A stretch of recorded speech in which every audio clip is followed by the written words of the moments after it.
ইরানের সর্বোচ্চ নেতা আয়াতুল্লাহ আলী খামেনিকে হত্যার পর মধ্যপ্রাচ্যের যুদ্ধ পরিস্থিতি ভয়াবহ রূপ নিয়েছে।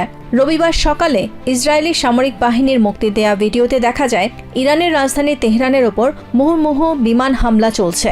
বাসিজ আধা সামরিক বাহিনীর সদর দপ্তর সহ বেশ কিছু কৌশলগত ভবন লক্ষ্য করে চালানো এই অভিযানে পুরো শহর ধোঁয়ায় আচ্ছন্ন হয়ে পড়ে। ইসরায়েল এই অভিযানকে সন্ত্রাসী শাসনের সদর দপ্তর ধ্বংস হিসেবে অভিহিত করেছে।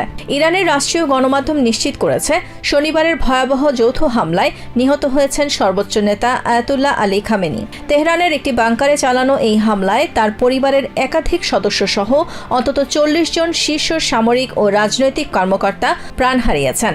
এই নজিরবিহীন আঘাতকে অবৈধ ও উস্কানিমূলক আখ্যা দিয়ে তাৎক্ষণিক তীব্র প্রতিশোধের ঘোষণা দেয় তেহরান।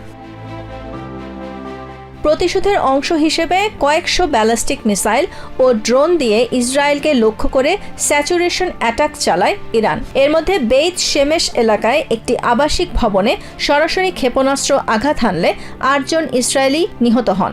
উত্তর ইসরায়েলের বিভিন্ন স্থানেও বিশাল সব ক্ষেপণাস্ত্রের ধ্বংসাবশেষ পড়ে থাকতে দেখা গেছে, যা সাধারণ মানুষের যানবাহনের ব্যাপক ক্ষয়ক্ষতি করেছে।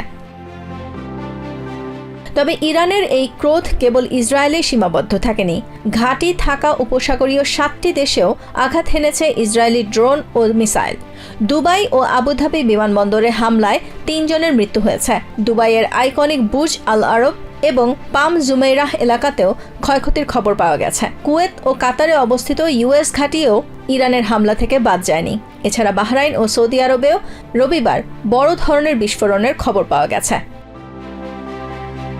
Nahid Sihan, TVN24 news desk.